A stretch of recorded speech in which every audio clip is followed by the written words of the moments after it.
For centuries, scholars have argued that the earliest Christians had no images in their churches, and this point has been weaponized against Catholics and Orthodox for generations.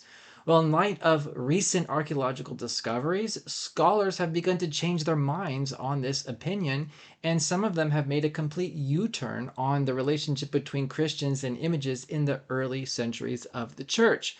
So today I'd like to go through some of the current scholarship and highlight where the scholarship is in relation to the church's traditional understanding of images in the early church. So let's get into it. The traditional Christian view, and certainly the view of Christians from the 9th to 18th centuries, is that pictorial art was present in the church from the very beginning of the church. Iconographer and theologian Leonid Uspensky writes, "The Orthodox Church maintains and teaches that the sacred image has existed from the beginning of Christianity. The same message is proclaimed in a letter by Pope Hadrian, read at the Seventh Ecumenical Council in AD 787. And he says, right from the holy origin of our faith, figures of the saints were to be found among all Christians, and sacred figures, both carved and painted, were found in their churches."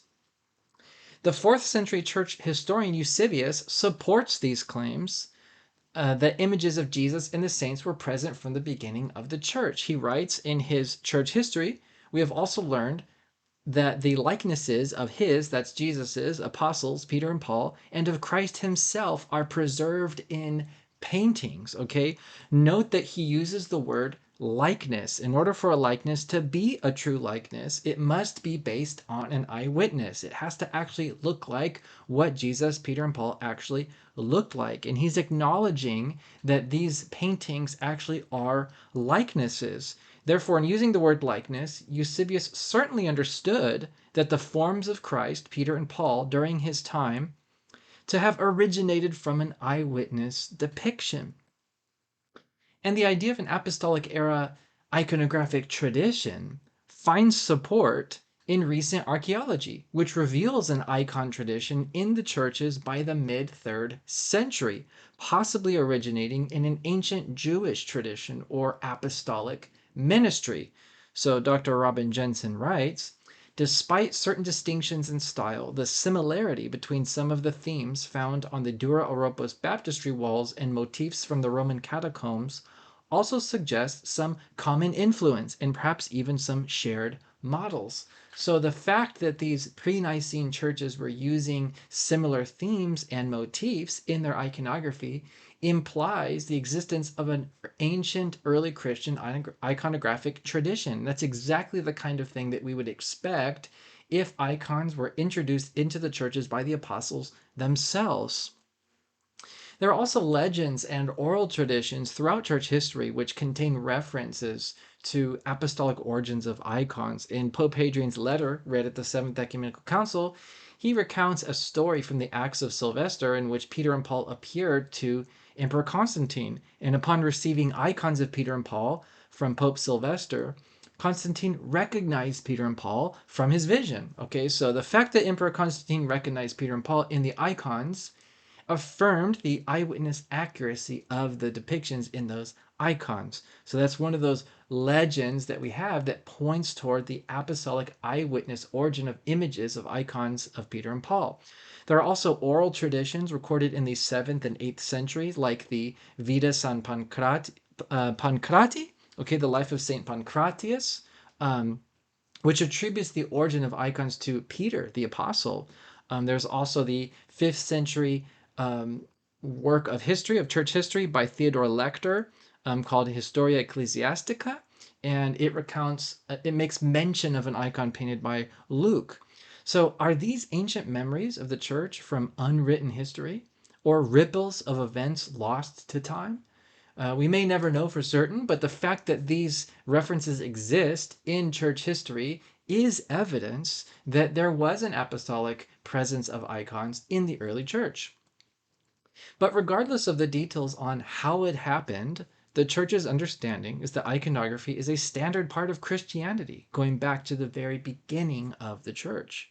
Just as there has always been Bibles, communion cups and tables, church buildings in the churches, There have always been images in the churches used to edify the faithful and evangelize. That is the traditional understanding of images in the Christian church. Now, many scholars, especially from the 18th century to the 20th century, and even up to the present, deny this traditional view, interpreting the early church as generally aniconic. Now, this is largely based on early Christian writings against images. They see quotes like this one from Clement of Alexandria. It says, "Works of art cannot be sacred and divine." Or this quote from Tertullian, "Demons have their abode in the images of the dead." Or this quote from Origen of Alexandria, "Image making is an art that attracts the attention of foolish men." Okay, so they're seeing these early Christian writings and saying, wow, early Christians think that works of art are not sacred, not divine, they're demonic and for foolish people. So they interpret these quotes as targeting not only pagan images of Greco-Roman gods, but all images, including Christian ones. And without the archaeological discoveries of the 20th century, the Aniconic case seemed like a very strong one, and it had a massive influence on scholarship for centuries. So this was a very powerful, virtually universal perspective of images in the early church, is that Christians were very anti-image because of quotes like these ones that they interpreted as applying to all art, not just pagan art, but Christian art as well.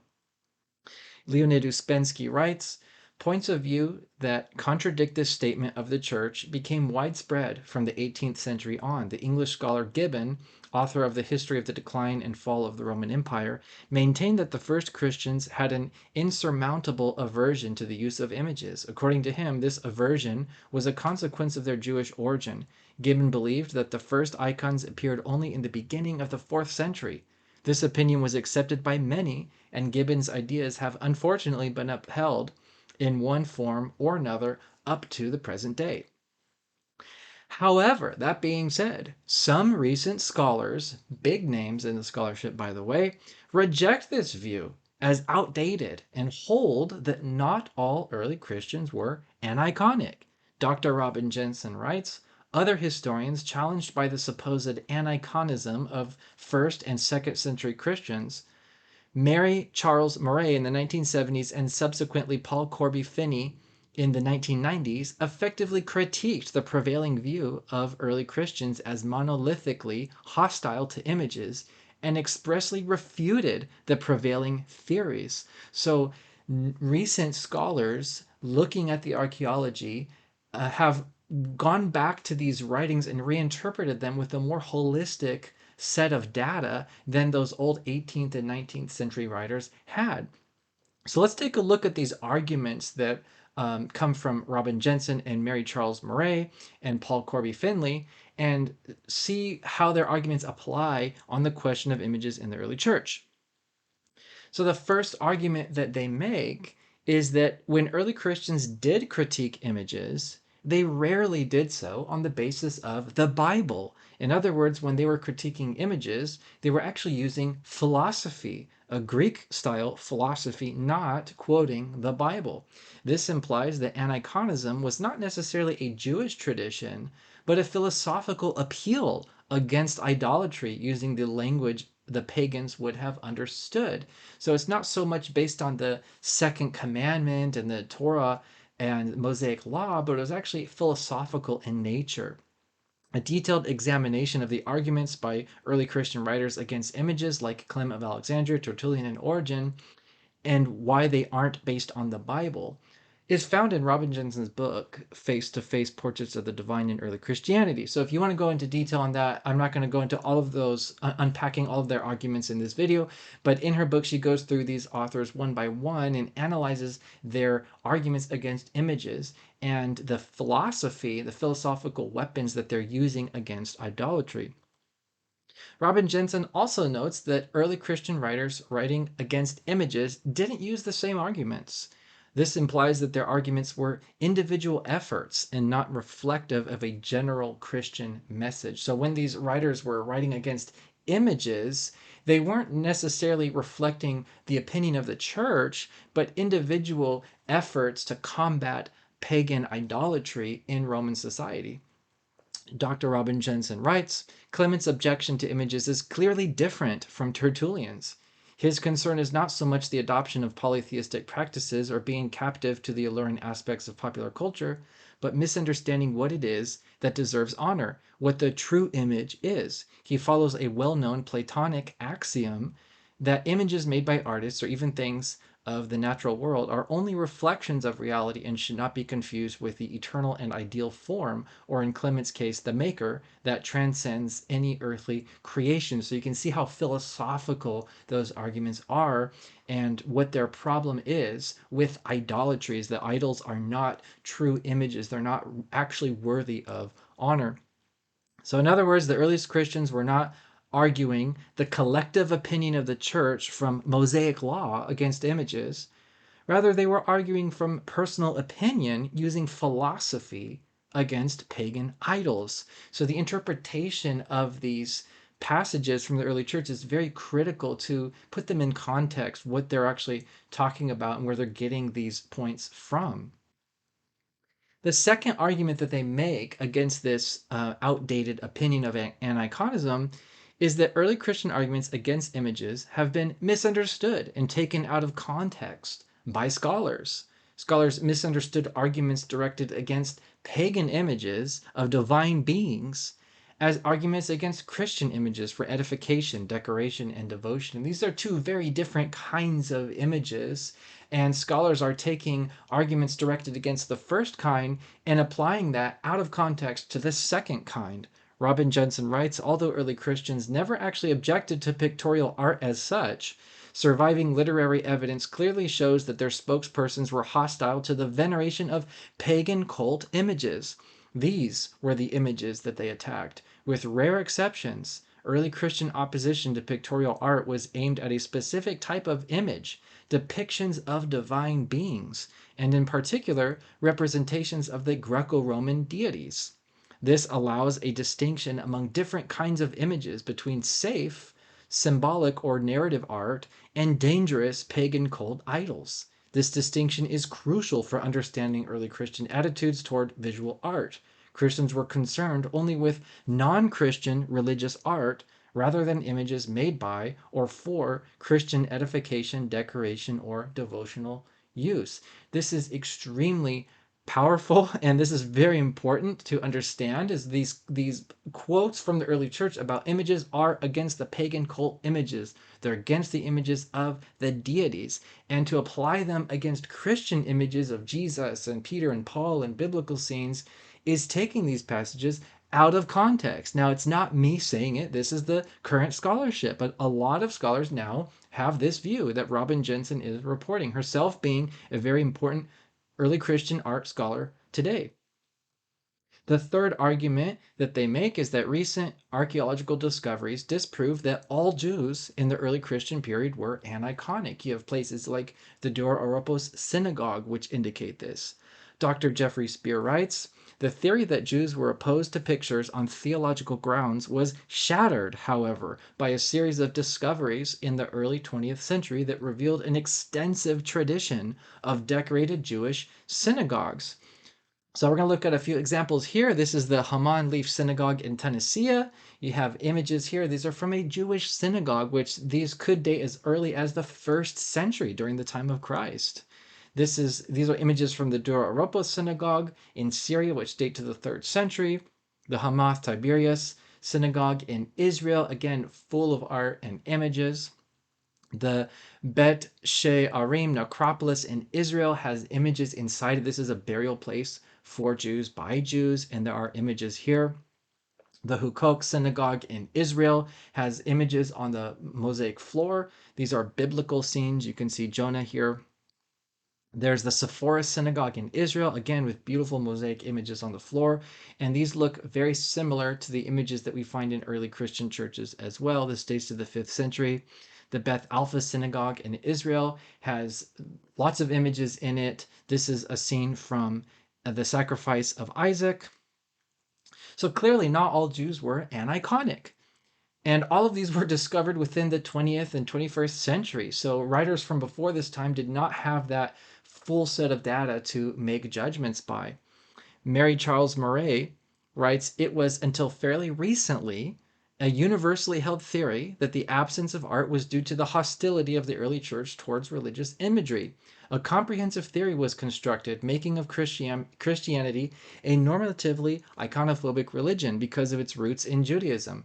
The introduction of art was seen as part of a progressive paganization of the church. This account remained the framework of all thinking until the 1970s, when it was subjected to revision. So without the Jewish Aniconism being established, there's no basis for an early Christian Aniconism, because the argument was before that early Christians were Aniconic because they came out of Judaism and Jews were Aniconic. But if you can establish that not all Jews were Aniconic, then you completely lost the basis for saying that all early Christians were Aniconic. So if some Jews are not iconic, then certainly there's a possibility that some early Christians were not Aniconic as well. The fourth argument they make is that some scholars, including Hugo Koch, are influenced by the characterization of a Hellenized early church as pushed by Protestant scholars such as Adolf von Harnack. So Robin Jensen writes, Finney's work continued and advanced Charles Murray's, examining Adolf von Harnack's influence on scholars like Hugo Koch in meticulously refuting the entrenched characterization of an increasingly Hellenized Christianity in the 3rd and 4th centuries. Finney revealed a conscious or perhaps unconscious bias in these and other historians' work. So you can see this in Harnack's own words. Here's an excerpt from one of his books. He writes, it must no doubt be admitted that Christianity itself was already profoundly affected by the influence of Hellenism when it began to outline a theology. But this influence must be traced back less to philosophy than to the collective culture and to all the conditions under which the spiritual life was enacted. So the idea here is that the church was being Hellenized. It was conforming to Greco-Roman tradition and culture throughout the 3rd and 4th centuries. And with this Hellenization came the use of images in the church. And the extent to which the church was Hellenized, being pushed by Harnack, is his own opinion and not necessarily reality. So it's his interpretation of church history that really sets a lens through which later scholars are looking at the early church. And so Robin Jensen is pointing out the fact that this establishes a bias, that all the data from the early church is being interpreted through the lens of this Hellenized theory. And this bias really affected the way that scholars understood and theorized about images in the early church. The fifth point that they talk about is that there's an apparent lack of 1st and 2nd century Christian art extant today. And this has been taken as evidence that Christians in the 1st and 2nd century didn't have images. However, this lack of examples can be explained by destruction, not necessarily Aniconism. Okay, so just because we don't have 1st and 2nd century Christian art, it doesn't mean that that art didn't exist. Okay, so it'd be a kind of argument from silence to say there was no art, therefore they didn't have art. We can explain the lack of art in another way. For example, that it was destroyed over time. And this is supported by archaeology, which indicates that not only was that only what was buried has survived, and therefore what was not buried has been destroyed. Okay, so if you look at early Christian archaeology, all of these sites, or most of these sites, were buried. They had to be dug up. They were catacombs, or they were churches that were buried underground. And this implies that, well, those things that are buried survive. There might have been, and probably were, structures above ground with art that just didn't survive because they weren't buried. Robin Jensen writes, another theory that almost all older artifacts were lost or destroyed, owing either to the vicissitudes of persecution, the destruction of Christian objects and buildings, or the consequence of urban renewal, when older and less opulent churches were torn down to make way for new building in the 4th century, is supported by archaeological finds. The Christian building at Dura Europos, for instance, survived because it was deliberately covered over as a defensive move by a Roman garrison. Burial places likewise survived because they were left intact, perhaps out of respect, but also because they were underground and therefore not as subject to destruction.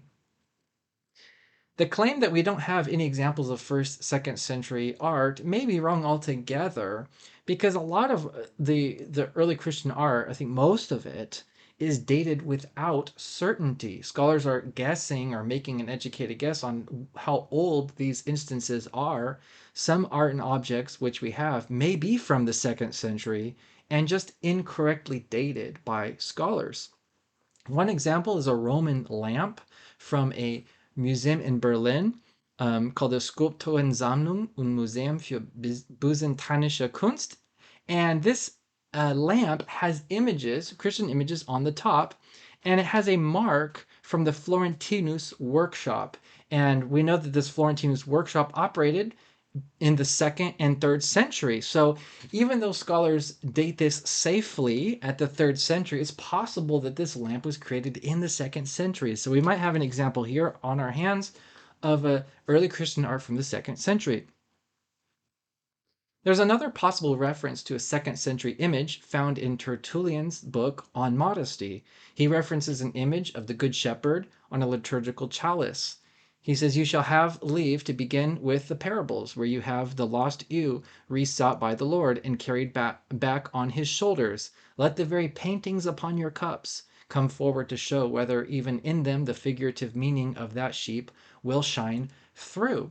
Okay, so though this work has been dated by scholars to between 213 and 217, the image he refers to very well could have been produced before that time. So our situation is not so much that we don't have art from the 1st to 2nd century. Our situation is that we have early Christian art and we are left to conjecture about when it was made. Okay, so we may not be perfectly accurate. Some of these pieces of art, we say this is 3rd century, 4th century. Maybe these are earlier. Maybe some of these are from the 2nd century. So in conclusion, the claim that not all Jews and early Christians were aniconic has a basis in the current scholarship. It is a good time to be alive if you have the traditional Christian view that images go back to the very beginning of the church. Therefore, without fear of contradicting the scholarship, Christians today can confidently confess the following faith with the historic church: the sacred images of our Lord Jesus Christ, every depiction of the gospel stories, and also of our Immaculate Lady, the Holy Theotokos, and the holy angels, and of all the saints, both on panels and on walls, on sacred vessels and vestments, as God's Holy Catholic Church receives from the beginning, and as was laid down in law by both the holy originators of our teaching and our holy inspired fathers who succeeded them. That's all I have today. Thank you for watching. If you found this interesting, please subscribe. And if you have any questions or comments, leave a comment below. I love hearing from you, and I'll see you next time.